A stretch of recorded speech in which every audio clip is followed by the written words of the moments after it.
அதிமுக அமித்ஷா திமுகவாக மாறி வருவதாக போக்குவரத்து துறை அமைச்சர் சிவசங்கர் விமர்சித்துள்ளார். அதிமுக என்பது அமித்ஷாவுக்கு கட்டுப்பட்ட அதிமுகவாக மாறிவிட்டது. அதனால்தான் எடப்பாடி பழனிசாமி இருக்கின்ற மேடையிலேயே எடப்பாடி பழனிசாமி பேச விடாமல் அமித்ஷா அந்த கூட்டணியை அறிவித்தார். இன்றைக்கு அதே போல தான் இந்த திராவிட இயக்க தலைவர்களை பெரியாரை அண்ணாவை விமர்சிக்கின்ற அந்த செயல்பாடுகளையும் அதே மேடையில் உட்கார்ந்து கொண்டு வேடிக்கை பார்க்கின்ற நிலைமைக்கு அவர்கள் தள்ளப்பட்டிருக்கிறார்கள். மிகுந்த ஒரு அவமானகரமான சம்பவம் நடந்தேறியிருக்கிறது. இது அமித்ஷா திமுகவாக மெல்ல மெல்ல அதிமுக மாறிக்கொண்டிருக்கிறது என்பதைத்தான் காட்டுகிறது. கோவை மாவட்டத்தில் தனியார் பள்ளிகள் மாணவர்கள் தங்களின் சாதி மத அடையாளத்தை குறிப்பிட கட்டாயப்படுத்துவதாக சர்ச்சை எழுந்துள்ளது.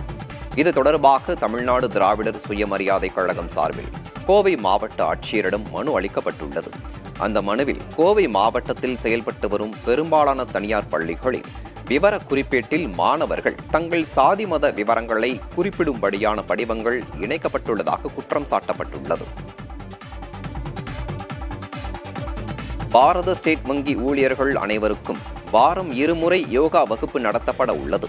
2,36,000 ஊழியர்கள் மற்றும் அதிகாரிகளின் நலன் கருதி யோகா பயிற்சி வழங்கப்பட உள்ளதாக அறிக்கையில் தெரிவிக்கப்பட்டுள்ளது. மேலும் இவர்கள் அனைவருக்கும் நிதி முதலீடுகள் குறித்து புரிந்து கொள்ளும் பயிற்சி வழங்கப்படும் என கூறப்பட்டுள்ளது. இதன் கீழ் முதலீடு திட்டமிடல், ஓய்வுகால சேமிப்பு, காப்பீடு நடைமுறைகள் குறித்து விளக்கப்படும் என்றும் கூறப்பட்டுள்ளது. நடிகர் சிவாஜி கணேசனின் அன்னை இல்ல ஜப்தி தொடர்பான மேல்முறையீட்டு வழக்கை தனபாக்கியம் என்டர்பிரைசஸ் நிறுவனம் திரும்ப பெற்றுள்ளது. சிவாஜி கணேசனின் பேரன் துஷ்யந்த் தனபாக்கியம் என்டர்பிரைஸிடம் வாங்கிய கடனுக்காக அன்னை இல்லத்தை ஜப்தி செய்ய உயர்நீதிமன்றம் ஆணையிட்டது. பின்னர் வீடு பிரபு பெயரில் இருப்பதால் ஜப்தி உத்தரவு ரத்து செய்யப்பட்டது. இதனை எதிர்த்து தனபாக்கியம் என்டர்பிரைசஸ் மேல்முறையீடு செய்திருந்தது. இந்த நிலையில் இந்த விவகாரத்தில் சமரச தீர்வு எட்டப்பட்டு விட்டதாக கூறி மனுவை அந்நிறுவனம் திரும்ப பெற்றுள்ளது. கிருஷ்ணகிரி மாவட்டம் ஓசூர் அருகே நெசவு தொழிலாளியின் காரில் இருந்த 7.5 லட்சம் ரூபாய் பணம் கொள்ளையடிக்கப்பட்ட கண்காணிப்பு கேமரா காட்சிகள் வெளியாகியுள்ளன. ஆறுமுகம் என்பவர் பத்திரப்பதிவு செய்வதற்காக சென்ற நிலையில் இருசக்கர வாகனத்தில் வந்த இருவர் லாவகமாக அந்த பணத்தை திருடி சென்றுள்ளனர். கடந்த 10 நாட்களுக்கு முன்பு பாகலூர் சார்பதிவாளர் அலுவலகம் முன்பு நடத்த இருந்த சம்பவத்தில் யாரும் கைது செய்யப்படாத நிலையில் கண்காணிப்பு கேமரா காட்சிகளை வைத்து காவல்துறையினர் விசாரித்து வருகின்றனர். வாணியம்பாடி நகர காவல் நிலையத்திற்கு வெடிகுண்டு மிரட்டல் விடுக்கப்பட்டதால் பரபரப்பு ஏற்பட்டது. தொடர்ந்து காவல் நிலையத்தில் நடத்தப்பட்ட சோதனையில் வெடிகுண்டு எதுவும் கண்டுபிடிக்கப்படவில்லை. ராணிப்பேட்டையைச் சேர்ந்த அனீஷ் என்பவர் இந்த மிரட்டலை விடுத்துள்ளதும் இவர் கடந்த 3 ஆண்டுகளாக மனநல சிகிச்சை பெற்று வருவதும் விசாரணையில் தெரியவந்துள்ளது.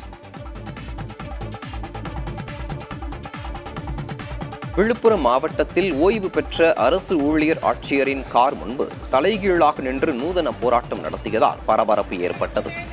விழுப்புரம் மாவட்டம் வளவனூர் அருகே நல்லரசன் பேட்டையைச் சேர்ந்த வேணு ஞானமூர்த்தி தங்கள் குடும்பத்திற்கு சொந்தமான நிலத்திலும் கடையிலும் பங்கு தராமல் தன்னை ஏமாற்றிவிட்டதாகவும் அவர்கள் மீது புகார் அளித்தும் காவல்துறை நடவடிக்கை எடுக்க மறுப்பதாக கூறி நூதன போராட்டத்தில் ஈடுபட்டார்.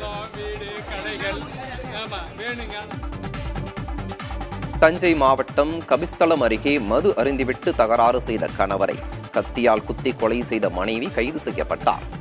எருமைப்பட்டி கிராமத்தைச் சேர்ந்த கட்டட தொழிலாளியான களியமூர்த்தி தினமும் மது அருந்திவிட்டு மனைவி சிந்தனை செல்வியிடம் தகராறு செய்து வந்துள்ளார். இந்நிலையில் களியமூர்த்தி மது போதையில் வழக்கம்போல் மனைவியிடம் தகராறு செய்து அவரை தாக்கியுள்ளார். இதில் ஆத்திரமடைந்த சிந்தனை செல்வி கத்தியால் குத்தியதில் களியமூர்த்தி நிகழ்விடத்திலேயே உயிரிழந்தார். அண்ணா பெரியாரை கொச்சைப்படுத்தும் மேடையில் அதிமுகவினர் எப்படி அமைதியாக அமர்ந்திருந்தார்கள் என அமைச்சர் TRV ராஜா கேள்வி எழுப்பியுள்ளார்.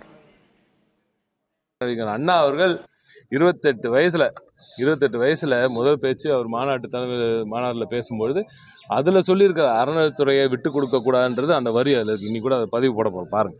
அதில் அண்ணா சொல்லியிருக்கிற அந்த வரியை இவர்கள் பின்பற்றாமல் அண்ணா பெயரில் கட்சியை நடத்தும் சிலர் இன்று அதே மாநாட்டில் உட்காந்து நீங்கள் கேட்டீங்களே அண்ணன் மற்றதுக்கெல்லாம் பொங்கினார அங்க உட்காந்து பெரியாரையும் அண்ணாவையும் கொச்சப்படுத்துறாங்களா? அதை பார்த்துட்டு எப்படின்னா உன்னால சும்மா உட்கார முடியுது? இந்த கேள்வி நான் கேட்டேன், போய் கேளுங்க அவரை.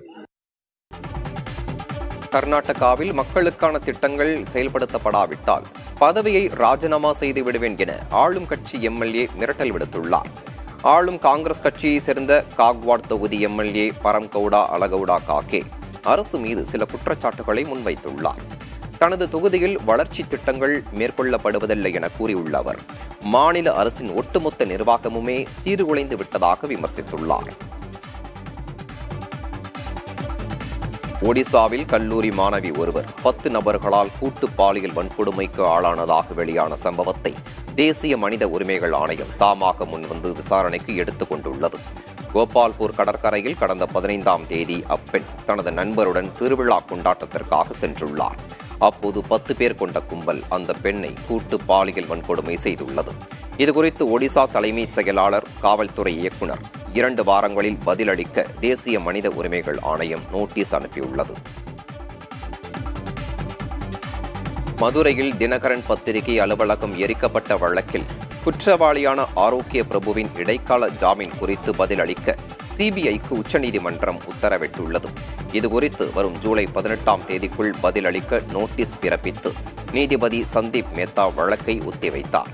இந்த வழக்கில் தொடர்புடைய பிற குற்றவாளிகளுக்கு உச்சநீதிமன்றம் ஏற்கனவே ஜாமீன் வழங்கியுள்ளது குறிப்பிடத்தக்கது. சைபர் குற்றவாளிகள் மீது குண்டர் சட்டத்தின் கீழ் நடவடிக்கை எடுக்கும் தமிழ்நாடு அரசை உச்சநீதிமன்றம் பாராட்டியுள்ளது. சைபர் குற்றங்களில் ஈடுபட்டதாக தமிழ்நாட்டைச் சேர்ந்த குருமுகா சிங் என்பவர் மீது குண்டர் சட்டத்தின் கீழ் நடவடிக்கை எடுக்கப்பட்ட நிலையில் இதை எதிர்த்து உச்சநீதிமன்றத்தில் அவர் முறையிட்டார். இதை விசாரித்த உச்சநீதிமன்றம் சைபர் குற்றவாளிகளுக்கு எதிராக குண்டர் சட்டத்தில் நடவடிக்கை எடுப்பது வரவேற்கத்தக்கது என கூறி வழக்கு விவரங்களை சமர்ப்பிக்க உத்தரவிட்டு விசாரணையை புதன்கிழமைக்கு ஒத்திவைத்தனர். சிங்கமுத்துவுக்கு எதிராக நடிகர் வடிவேலு தொடர்ந்த அவதூறு வழக்கில் ஒருதலைபட்ச தடை உத்தரவை நீக்கிய உயர்நீதிமன்றம் சிங்கமுத்துவுக்கு 2500 ரூபாய் அபராதம் விதித்துள்ளது.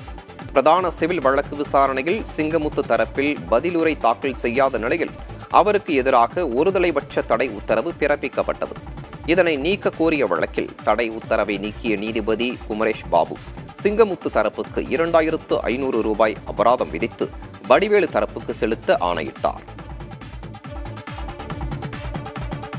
நீதிமன்ற உத்தரவின்படி நிபுணர் குழு குறித்து கொடுத்த நேரத்திலேயே திருச்செந்தூர் முருகன் கோயில் குடமுழுக்கை நடத்தலாம் என உயர்நீதிமன்ற மதுரை அமர்வு ஆணையிட்டுள்ளது. வரும் காலங்களில் கோயிலின் விதாயகர் குறிப்பிடும் நேரத்தை எழுத்துப்பூர்வமாக பெற்று குடமுழுக்கை நடத்த திட்டமிட வேண்டும் எனவும் அறிவுறுத்தியது.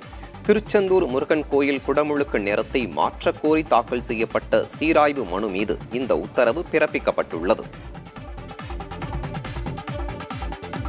கிருஷ்ணகிரி அருகே யானை தந்தத்தை கள்ளச்சந்தையில் விற்க முயன்ற 4 பேர் கைது செய்யப்பட்டனர்.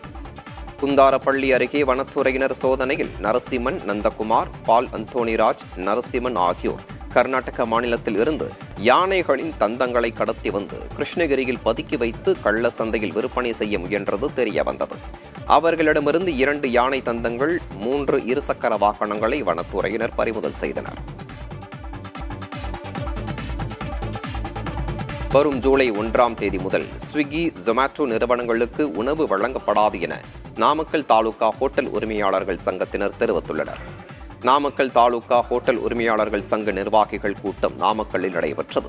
இதில் ஆன்லைன் மூலம் பொருட்கள் விநியோகம் செய்யும் ஜொமேட்டோ, ஸ்விக்கி நிறுவனங்கள் அனைத்து ஹோட்டல்களுக்கும் ஒரே மாதிரியான கமிஷன் தொகை வழங்க வேண்டும், மறைமுக கட்டணம் வசூலிக்க கூடாது, காலம் தாழ்த்தாமல் வழங்க வேண்டும் என்று வலியுறுத்தப்பட்டது. கிட்டத்தட்ட நாமக்கல் நகரத்துல மட்டும் தாலுக்கால மட்டும் ஒரு 85 கடைக்காரங்க இருக்கிறோம். இங்க எல்லா ஹோட்டலுக்கும் ஒரே விதமான சதவீதமான கமிஷன் போட்டு அவங்க கொடுக்கணும். அதே மாதிரி மறைமுக கட்டணம் எதுவும் இருக்கக்கூடாதுன்னு நாங்கள் எதிர்பார்க்கிறோம். மறைமுக கட்டணம் எக்காரணத்தை கொண்டு எங்களோட அனுமதி இல்லாம மறைமுக கட்டணம் வசூல் பண்ணக்கூடாது. இப்படிலாம் அவங்க எங்களுக்காக ஒத்துழைத்தால் மட்டுமே நாங்க ஸ்விக்கி ஜொமேட்டோல தொடர்றதா இருக்கிறோம். அப்படி இல்லை என்றால் வருகின்ற ஜூலை 1ஆம் தேதியிலிருந்து காலவரற்றை என்று அவங்களுக்கு நாங்க ஸ்விக்கி ஜொமேட்டோ எல்லாரும் நாங்க ஆஃப் பண்ண போறோம். யாரும் நாங்க பிசினஸ் வந்து ஸ்விக்கி ஜொமேட்டோல பண்ண போறது. RSS பாஜக மாநாடுகளில் காட்சி பொருளாக உட்கார நேரமுள்ள அதிமுகவினருக்கு நீட் தேர்வு முறைகேடுகளை எதிர்த்து பேச நேரமில்லை என முதல்வர் ஸ்டாலின் விமர்சனம் செய்துள்ளார். மகாராஷ்டிராவில் நீட் தேர்வு முறைகேடு தொடர்பான சிபிஐ வழக்கு பதிவு செய்துள்ள செய்தியை சுட்டிக்காட்டி எக்ஸ் வலைதளத்தில் இட்டுள்ள பதிவில் நீட் தேர்வு தகுதியை பற்றியதல்ல, சந்தையை பற்றியது மட்டுமே என தெரிவித்துள்ளார். தரம் பற்றி பேசுகிறார்கள், ஆனால் நீட் தேர்வில் ஆதி முதல் அந்தம் வரை பணம் மட்டுமே விளையாடுவதாகவும் முதல்வர் சுட்டிக்காட்டியுள்ளார்.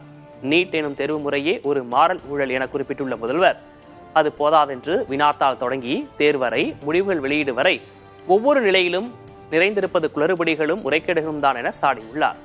RSS பாஜக மாநாடுகளில் காட்சி பொருளாக உட்கார நேரம் இருக்கும் அதிமுகவினருக்கு இவற்றை எதிர்த்து பேச நேரமில்லை எனவும் முதல்வர் ஸ்டாலின் விமர்சித்துள்ளார். தமிழகம் முழுவதும் 55 IAS அதிகாரிகள் பணியிட மாற்றம் செய்யப்பட்டுள்ளனர். 9 மாவட்டங்களுக்கு புதிய ஆட்சியர்களை நியமித்து தமிழக அரசு உத்தரவிட்டுள்ளது. தமிழக அரசின் உத்தரவுப்படி உயர்கல்வித்துறை செயலாளர் சமயமூர்த்தி மனிதவள மேலாண்மைத்துறை செயலாளராக மாற்றம் செய்யப்பட்டுள்ளார். மனிதவள மேலாண்மைத்துறை செயலாளர் கோ பிரகாஷ் சென்னை CMDA உறுப்பினர் செயலாளராக நியமிக்கப்பட்டுள்ளார். சுற்றுலாத்துறை இயக்குநர் ஷில்பா பிரபாகர் சதீஷ் வணிக வரி பதிவுத்துறை செயலாளராக மாற்றம் செய்யப்பட்டுள்ளார். சிறப்பு திட்ட செயலாக்கத்துறை கூடுதல் செயலாளர் சஜீவனா மகளிர் மேம்பாட்டுக் கழக இயக்குநராகவும், நாமக்கல் மாவட்ட ஆட்சியர் உமா சிறப்பு திட்ட செயலாக்கத்துறை கூடுதல் செயலாளராகவும் நியமிக்கப்பட்டுள்ளனர். விருதுநகர் மாவட்ட ஆட்சியர் ஜெயசீலன் சென்னை மாநகராட்சியின் சுகாதாரத்துறை இணை ஆணையராகவும், திருச்சி ஆட்சியர் பிரதீப் குமார் பேரூராட்சிகள் துறை இயக்குநராகவும் மாற்றம் செய்யப்பட்டுள்ளனர். மதுரை மாவட்ட ஆட்சியராக பிரவீன்குமாரும், பெரம்பலூர் மாவட்ட ஆட்சியராக அருண்ராஜும், திருச்சி ஆட்சியராக சரவணனும் நியமிக்கப்பட்டுள்ளனர். விருதுநகர் ஆட்சியராக சுகபுத்ரா, ஈரோடு ஆட்சியராக கந்தசாமி, செங்கல்பட்டு ஆட்சியராக ஸ்னேகா, திருப்பூர் ஆட்சியராக நாரவனே மணிஷ் சங்கர் ராவ், சிவகங்கை ஆட்சியராக கா பொற்கொடி நியமனம் செய்யப்பட்டுள்ளனர். இதேபோன்று ஆவடி, திருப்பூர், திருச்சி, நெல்லை, தூத்துக்குடி, ஒசூர் மாநகராட்சிகளுக்கு புதிய ஆணையர்கள் நியமிக்கப்பட்டுள்ளனர். சென்னையில் தங்கம் விலை சிறிது இறக்கம் கண்டுள்ளது. வெள்ளி விலையில் மாற்றமில்லை. இன்று காலை நிலவரப்படி 22 கேரட் ஆபரண தங்கம் கிராமிற்கு 5 ரூபாய் விலை குறைந்து 9,230 ரூபாய்க்கும், ஒரு சவரன் 40 ரூபாய் விலை இறங்கி 73,840 ரூபாய்க்கும் விற்பனையாகிறது. வெள்ளி விலையில் மாற்றமில்லாமல் ஒரு கிராம் 120 ரூபாய்க்கு விற்கப்படுகிறது. முன்னதாக கடந்த 14ஆம் தேதி தங்கம் விலை இதுவரை இல்லாத அளவாக ஒரு சவரன் 74,560 ரூபாய்க்கு விற்பனை செய்யப்பட்டது. நடப்பு கல்வியாண்டில் தமிழகத்தில் உள்ள அரசு பள்ளிகளில் மாணவர் சேர்க்கை 3,35,000 கடந்துள்ளதாக தொடக்க கல்வி இயக்ககம் அறிவித்துள்ளது. நடப்பு கல்வியாண்டுக்கான வகுப்புகள் தொடங்கினாலும் மாணவர் சேர்க்கையும் நடந்து வருகிறது. LKGயில் 26,390 பேர் சேர்ந்துள்ளனர். முதலாம் வகுப்பு தமிழ் வழியில் 1,82,178 பேரும், ஆங்கில வழியில் 54,684 பேரும் சேர்ந்துள்ளனர். 2ஆம் வகுப்பிலிருந்து 8ஆம் வகுப்பு வரை 72,186 பேர் என 3,35,000க்கும் அதிகமானோர் சேர்ந்துள்ளனர். ஓசூரில் விரிசல் ஏற்பட்ட பாலத்தில் இலகுரக வாகனங்கள் சோதனை ஓட்டமாக அனுமதிக்கப்பட்டுள்ளன. ஓசூர் பெருநிலையம் முன்பு உள்ள பாலத்தில் சனிக்கிழமை ஏற்பட்ட விரிசல் காரணமாக போக்குவரத்து தடை செய்யப்பட்டிருந்தது. திங்கட்கிழமை முதல் சோதனை ஓட்டமாக பைக், ஆட்டோ, கார் உள்ளிட்ட இலகுரக வாகனங்கள் மட்டும் பாலத்தில் பயணிக்க அனுமதிக்கப்படுகின்றன. 24 மணி நேர சோதனை ஓட்டத்துக்கு பின் பாலத்துக்கு பாதிப்புகள் இல்லை என்றால் இலகுரக வாகனங்களை தொடர்ந்து அனுமதிக்கப்படும் என்று கூறப்பட்டுள்ளது. தவேகவின் கட்சி துண்டை போட்டுக்கொண்டு பிரச்சனை செய்வது தற்போது ட்ரெண்டாகி வருவதாக தவேக பொதுச் செயலாளர் ஆனந்த் கூறியுள்ளார். விழுப்புரம் அருகே முண்டியம்பாக்கத்தில் தவேக தலைவர் விஜயின் பிறந்தநாளை ஒட்டி நடந்த நலத்திட்ட உதவிகள் வழங்கும் விழாவில் பேசிய அவர், அரசியல் செய்வதற்கு தைரியம் இருக்க வேண்டும் என்றும் நேருக்கு நேர் மோத வேண்டும் எனவும் ஆவேசமாக கூறினார். 10 நாள் 12 நாள் தான் ஆட்சி பிறகு அவர் ஒரு துண்டை போட்டுக்கினார். உடனே அவர் டிவிக்கு நிர்வாகி எதுவா இருந்தாலும் சரி, உடனே அந்த ஒரு நியூஸ் பாத்தீங்கன்னா டிவிக்குனாலே அப்படி ஒரு பயம். ஏன் அப்படி இருக்குதுன்னே தெரியல. தைரியமா தில்லா எதுவாக இருந்தாலும் அரசியல் பண்ணுவது என்பது தைரியம் தில்லு இருக்க வேண்டும். நேருக்கு நேர் மோத வேண்டுமே ஒழிய பின்பக்கமாக இருந்து மோதக்கூடாது.